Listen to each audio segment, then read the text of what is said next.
Why did you first reach out to ProAction for assistance?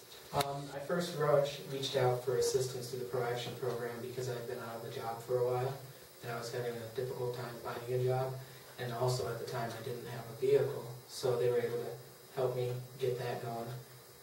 What assistance did you receive from ProAction as a result?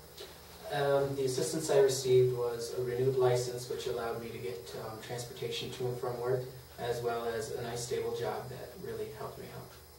Your life changed due to the assistance? Because of the assistance, it has changed dramatically for the good.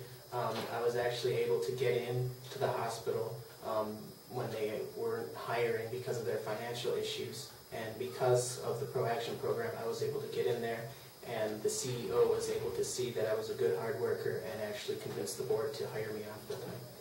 Is there anything else you'd like to add or say about the importance of the assistance you received from ProAction?